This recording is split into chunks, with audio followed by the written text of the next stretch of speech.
We just finished Dark Crisis, but no time to rest because we got another new DC crossover that has already become really confusing. This is because this very issue is labeled as being the second in the Lazarus Planet arc. However, what is said to be the first is Monkey Prince issue 10, which doesn't come out until later this month.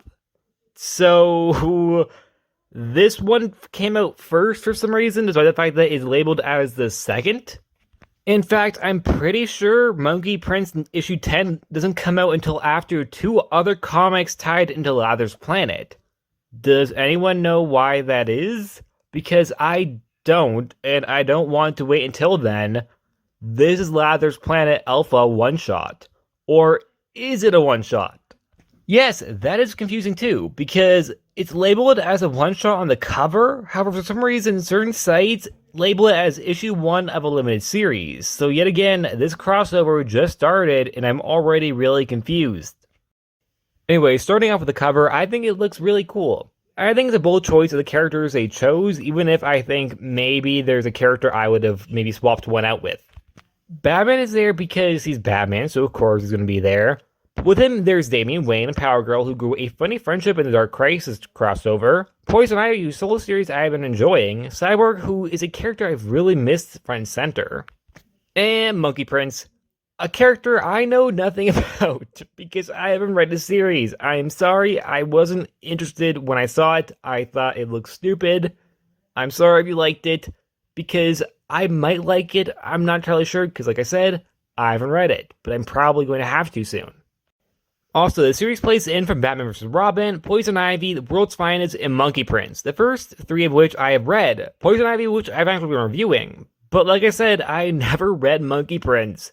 So I apologize if I don't know something, and if you didn't read any of those, don't worry, I'll try to explain what I can and just not try to go over into too much detail because it gets confusing. But for now, all I want you to know is that it's running Lazarus along with a Lazarus Storm, because of a villain named Naziah? Naziah. I'm going with that pronunciation. I'm sorry, I probably mispronounced it, but I'm going with that. This issue starts off with Batman, Damian Wayne, Talia al Ghul, and Black Alice in a plane flying in the sky, which is from Batman vs. Robin.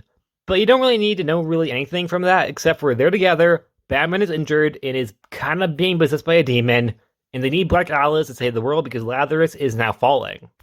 She was also getting tortured by Mother Soul, who is the great-grandmother of Damian.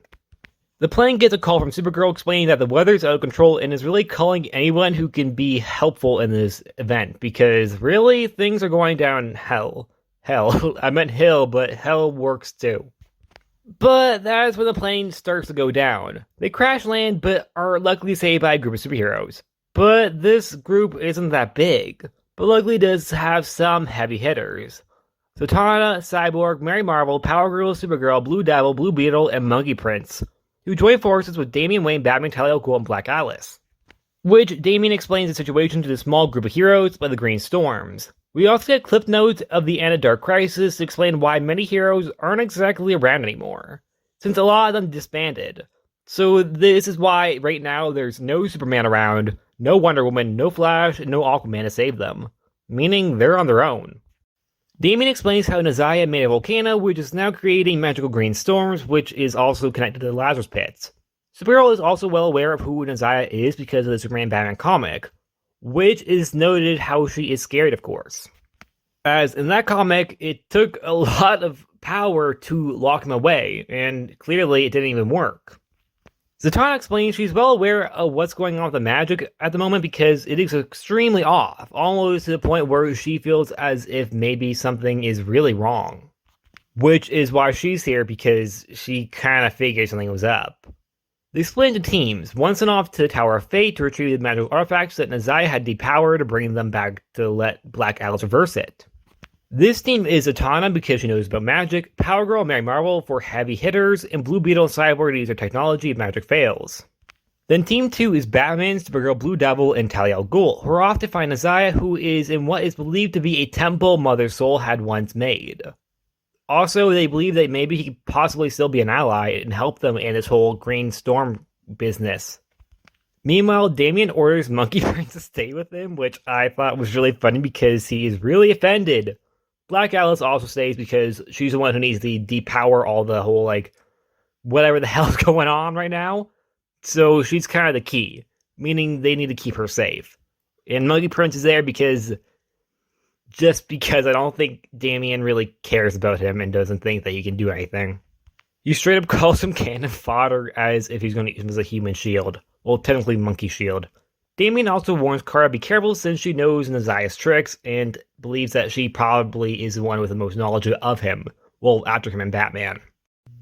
At the Tower of Fate, the characters struggle to break in. Power Girl is just trying to straight up burn a hole into the building, which isn't exactly working because she's Kryptonian, so they don't exactly do well against magic.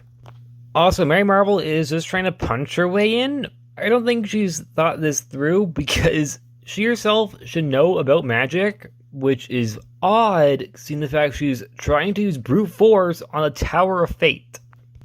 I at least understand Zatanna's logic using her own magic, but it's no use. So Cyborg and Blue Beetle are called in to use their tech to blow a hole in it. But then they are attacked by a demon who's here to fight under the control of the main demon who started all of this. That being not Nazia, but a different demon named Fireball. There's a lot of demons. He then summons more demons after Zatanna accidentally insults him by calling him a lackey, to which they attack the team, which do manage to hold their own, but do seem to be losing.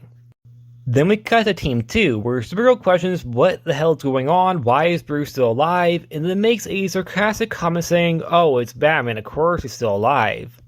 But then Talia seems to get, offended, and just goes full, but actually, which I understand, but does feel a little off-putting considering the fact that she really does drop a lot of exposition about how Batman is alive with Lazarus magic, but I feel like she could have just said Lazarus instead of going full actually with Kara, because she really does go into a lot of detail about the Batman vs. Robin book.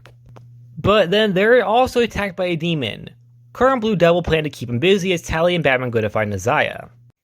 But when they get to the temple, they find Poison Ivy and Swamp Thing ready to beat them to it, and they are mid-fight with Naziah. Then we cut to Monkey Prince talking to Black Alice, where he literally decides to just trigger her with some random exposition about how Mother Soul used Black Alice to power the Dr. Fate helmet, while also torturing her, and goes into direct detail about how she was tortured. And then just says, oh, if you ever need to talk, I'm here, we can be friends. He literally just tried to practically gaslight her into being his friend and also decided to randomly trigger her. She clearly has issues and PTSD of this. It literally just happened. And your idea of being her friend is walking up to her and going into direct detail how she was tortured. You could have just asked, how were you? You didn't have to talk in direct detail how she was tortured. I understand this is meant to be exposition for newer readers who did not read Batman vs. Robin to understand what the hell is going on here. But it really doesn't feel normal, because it really does come across like Monkey Prince is intentionally just trying to be an a-hole to Black Alice. We cut to the other fights. Power Girl grabs the main demon and just flies away, while Zatanna tries to contain the little demons, who Mary Marvel is also still trying to punch and also isn't working, which the demons themselves even call her out for. Meanwhile, Supergirl is getting her butt kicked by demons, gets Blue to decide to leave her because he's not in this fight anymore. Just for some unknown reason, Supergirl's on her own now. And she's forced to overcome her fear to do a Hulk clap, which manages to kill some of the demons, only for Blue Devil to randomly pop back up for Kara to save him. Thank you, Daniel, for literally doing nothing in that fight. Supergirl was literally on the verge of dying, and he decided to not jump in. And not only that, she saved him afterwards. Back inside the temple, Poison Ivy explains that she and Roz knew one another and had their plans kind of in line because they both like the green and not people, so she knew where to go. And in order to find Naziah, she decided that she wanted help from Swamp Thing because they also have similar goals when it comes down to the green, which is how he got there. The fight isn't interrupted by Kara, who shows up to help fight Naziah too, and actually take him out. And back at the tower, Mary finally decides, oh wait, I have other powers than punching, and decides to hit the tower with a Shazam bolt. Finally, a good idea of hers, not just punching the problem. And in the tower, we see that there are multiple trapped magic users: Witchfire, Phantom Stranger, Enchantress, Jinx, Clarion, Alan Scott, Ragman, and others. But back at the temple, Batman has been taken over by the demon, while Damian is attacked by Firebolt. There's also a backup story about Monkey Prince, which I'm not going to go into because it doesn't matter. Personally, I like the story, but it's extremely heavy in exposition. Batman is always great, and he's one of the only few main League members who is present in this comic. Personally, I thought his whole turning into a demon thing was handled a little off-panel, as I think it would have been more interesting to see the character kind of like turn into that through the comic, but instead we're just constantly told that, oh no, he's turning into a demon until the very end when he actually turns into one. Rather than a slow transition into that, it's rather a abrupt one at the very end. Also, Talia got really offended because Supergirl didn't understand, which I thought was really funny, but story-wise, it came across very odd with so much exposition coming from Talia. I understand that they need to get this information out there for readers who didn't read Batman vs. Robin, but still, it was a little over the top, don't you think? I personally think maybe an editor's note would have been better than just all of that, because she went on a pretty big rant over Supergirl's question, are you alive because you're Batman? But like I said, Batman himself in his comic I thought was great. I like how he kind of gave Damian the right to be the leader here, because I like that everyone looked at him, but he told everyone that no, Damian knows what he's doing. Which makes sense because Batman at the moment, of course, we see, isn't exactly doing well. As for Kara, I thought Kara was great this issue. Personally, I thought the character really came into her own with how she stood up against the demons. Also, unlike other characters, she was on her own because Blue Devil decided to randomly goof off at that moment. Which also kind of made her the main character of the issue, because she was the one who defeated Naziah and also was the one who fought a demon by herself, kind of making her do more than anybody else. Which is odd because she's not on the cover. Monkey Prince, Poison Ivy, and Power Girl all are. All of whom do a lot less than Kara in this very issue. Which is odd to me, because while I understand that Power Girl and Poison Ivy probably would catch some eyes and make people pick up the book, I really don't think Monkey Prince is going to catch more readers than frickin' Supergirl. And Kara, in my opinion, like I said, felt like the main character of the comic. Yet they didn't use her on the cover, they used Monkey Prince. I'm really sorry if you love Monkey Prince, but I really think that Supergirl deserved to be on the cover instead of him. Meanwhile, Mary Marvel, on the other hand, I thought the character came across as extremely incompetent. Extremely incompetent. She didn't think about using her actual powers until the very end, when everyone was about to die. I mean, okay, I give her credit where credit is due, and that yes, she did finally use her abilities at the very end of the comic.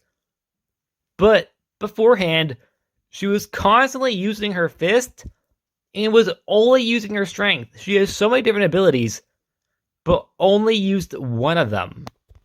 The very one that was obviously the one that's going to fail against a magical barrier that doesn't break. And when the demons called her out for being this stupid, it just made it come across even more embarrassing for her.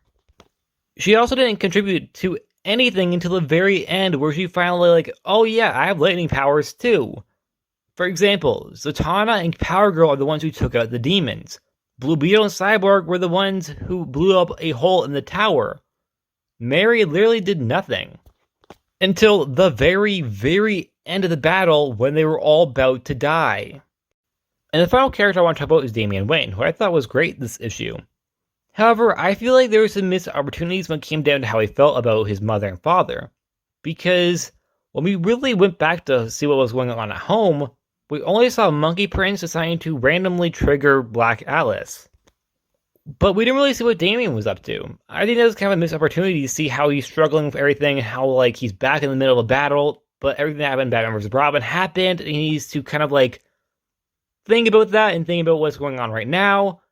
I personally think that was a missed opportunity to kind of like show that whole dynamic between how he feels about his father and mother. But I still like seeing him step up, and I thought he did a pretty good job at leading. And I thought he did a pretty good job picking out who should go on what team. Even if, like I said, I think Mary Marvel and Blue Devil really decided to drop the ball in the battles. And that's it. Like always, please like, subscribe, and I'll see you guys next time. Bye.